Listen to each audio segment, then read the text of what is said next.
Hi guys, it's Sarah Howes here, also known as the Gluten Free Blogger, and today I wanted to show you a sneak peek inside my cookbook, Delicious Gluten Free Meals. For those who have followed me for a while, you'll know that around the time the book was launched was when I was getting ready for my surgery on my neck, and I was also in the middle of like the chaos of the house renovation. Things just got a little bit crazy, and one thing I really wanted to do for the launch was to film some videos to show you how easy some of the recipes are, some of my favourite recipes in the book. And so that is what I'm doing now, better late than never. And I wanted to kick it off by showing you Delicious Gluten Free Meals, which is out in the UK and now out in America and Canada as well, and it's also in Australia and New Zealand. So I will pop links down below to all the places you can buy it, but I thought I'd just run through really quickly what's in the book before we kick off the recipes. So my amazing book designers actually came up with this really awesome colour scheme. Not what I expected, but totally my vibe. And of course, anyone who knows me knows that I had to have pizza on the front cover. And there's actually more than one pizza recipe in this book. I've got a normal pizza, I've got a stuffed crust pizza, and one of my favourite recipes, which there is a video coming up for, is my Chicago style deep dish pizza. Now, you'll find this in the Fakeaways section, but oh my word, it's so good. But I will get to that, so let's start at the beginning. And this is my official first copy that I got in the post. It's very exciting. So when I started the book, I really wanted it to not just be recipes. So here is the contents page with this amazing picture here. I just love all the photography in this book. So the chapters are my introduction, my personal war against gluten, WTF is gluten, get ready to shop differently, get those crumbs off my worktop, and let's get cooking, and then we go into the recipes. So it was really important for me to have a section where it kind of goes through celiac disease and gluten-free diet and living life gluten-free, so that anyone who's new to the diet is almost like a kind of instruction manual for starting. So it starts off talking about me, I've got an introduction to the book, and then I've also put my own personal story, including some highly embarrassing baby photos. I think it's really important to be able to relate to people and to be able to know that you're not the only person out there who's going through this. So I just thought it'd be really interesting to have my story and kind of a bit about why it's so important to me to help other people on a gluten-free diet. And probably my favourite chapter name, and I would like to thank my publishers for letting me keep it, is WTF Is Gluten. Now for me it was really important that this book wasn't medical. I feel like so many gluten-free books, which are also great, are also quite bland and medical and very straightforward, and I wanted this to be fun. Like, let's make this funny, let's make it an adventure, let's make it relatable. So I tried really hard to make it really interesting, and I'm hoping that's something that will be a bit different to the other gluten-free books out there. And then we've also got some really cool things. So I've got some tips for like food shopping, and then loads of tips on cross-contamination. One thing that I really was excited to put in here is a letter, which I've got here.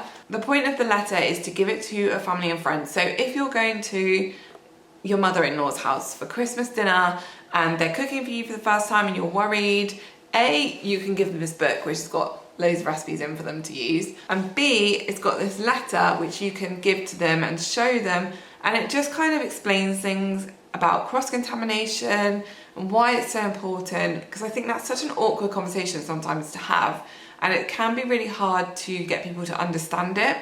So I'm really hoping that will kind of be helpful. And pro tip, you can put all your little post-it notes in your favourite recipes so they know which ones to make for you first. So after all the initial stuff, I've then got the recipe chapters. Now this is obviously the bit that I'm the most excited for. The first chapter is absolute basics.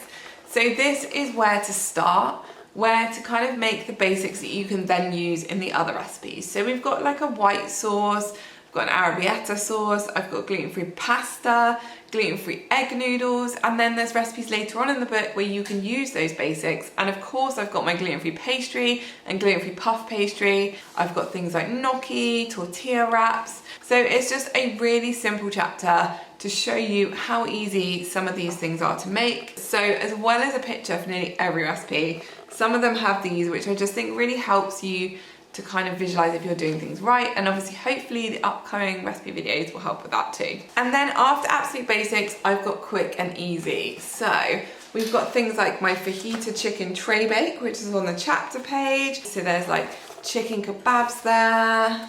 I've got quesadillas that you can use the tortilla wraps for, that you can make. I've then got my batch cooking chapter.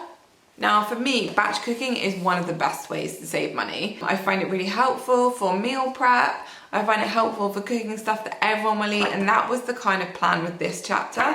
So I've got things like my fish pie there, my classic chicken curry, which is so tasty, my mum's sausage meat pasta recipe, which was the first recipe that I ever published on the blog. I've got a meatball chili con carne, chicken, ham and leek puff pie. So there's loads of recipes in there, like a really good variation of recipes, and things like my stuffed cannelloni, which again has an awesome step-by-step guide to just talk you through how to make it. It's not difficult, but sometimes I found it really helped to just be able to visualize it. I've then got my £1 wonder chapter. Now this is such a good chapter if, like me, you hate washing up. So I've got things like my 1-pan roast chicken, I've got spicy chickpeas and eggs, which is like my favourite brunch recipe ever. I've got more gnocchi alla norma, which is like an aubergine tomatoey gnocchi, which I love. So there's loads in there, which is really simple meals. Again, great for batch cooking. Great for nights when you just can't be bothered to make anything complicated. I've then got my weekend warmers. Now for those who are fans of the slow cooker, this is the one that you're gonna love. These are my steak and ale pies, which I'm in love with them. So I've got blog favourites like my beef stew, which you guys love. I've got my chicken casserole in there, which is another favourite from the blog. Aubergine tagine, oh it's so good. And everything comes with a little slow cooker swap. So if you are wanting to make the weekend warmers in the slow cooker, then this is the chapter you want. It's got a slow cooker swap for pretty much everything in there. All this Mexican pulled chicken. Oh, now the chapter that I think I was the most excited for, Fakeaway treats, more pizza. This is the chapter that I wish I'd had when I was diagnosed 20 years ago. So guys, you are in for some absolute crackers. I've got chow mein using the egg noodles, Singapore noodles, so lots of noodle recipes to make with those egg noodles, which are in the basics chapter. Salt and pepper squid. This recipe, I can't stop making it. I think I've got an actual problem. The pizza recipes as well, because it wouldn't be a Sarah book without pizza. I've got fried chicken, and then all sorts of other ideas in there. So there's like lots of Chinese recipes. I've got sweet and sour pork, egg fried rice in a sides dish, and then I've got the chicken and cashew nuts as well. Oh, and here's the deep pan pizza. I mean, look at it. So good. So then we've got bits on the side. Now, who doesn't love a bit on the side? And that is my dough ball recipe, which is in there. And then I've got some proper treats, and I filmed some of these. So I've got naan breads, I've got spring rolls, I've got samosas, onion bhajis, I've got a garlic and rosemary version of my focaccia bread. I've got the soda bread, which you guys also really love and make all the time. And then we've got some classics like stuffing and Yorkshire puddings as well. So lots of side dishes. And the final chapter, desserts. Now when I pitched this book, I didn't actually envision a dessert chapter, but oh my gosh, am I glad that we put one in. I mean, this chocolate fudge cake, if that doesn't sell it to you, I don't know what will. We've got, of course, the blog favourite sticky toffee pudding, which you guys make all the time. You're always sending pictures of that one. I love seeing you guys make it. So I've got like my toffee apple pie. That was probably one of my favourite ones. Pear and ginger crumble, which is just like, oh, chef kiss. I've got a baked New York cheesecake, which I know lots of you wanted to try making, so hopefully you'll like that. A sharing skillet cookie, which is just like to die for. I've got churros because you guys always ask me for that, and I had to put that one in there. And then my absolute favourite dessert ever, my citrus meringue pie, like lemon meringue pie, but better. And then for those of you who are buying the book outside of the UK, there's also a metric and imperial conversion chart. So this will help you to convert things like oven temperatures. It will also help you to convert grams to cups. Now, I use grams because I'm in the UK, but I also strongly urge that if you're doing any of the baking recipes, I would buy a set of scales. They're not expensive to buy weighing scales, and for me, it's really important, especially with like the bakes, like the focaccia and the soda bread and stuff, to get the actual grams right. So that is a really quick look inside delicious gluten-free meals. As I said, it's out in the UK, it's out in America and Canada, and it's out in Australia and New Zealand. I will put all the links down below to all the places you can buy it. So starting next week, I'm going to be launching 2 recipe videos a week for the next 4 weeks, I think it is, to show you how to make some of my favourite recipes in the book.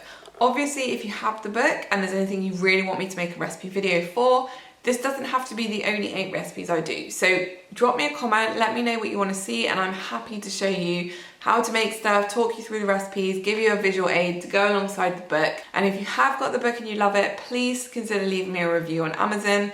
It really, really helps support me as a first-time author.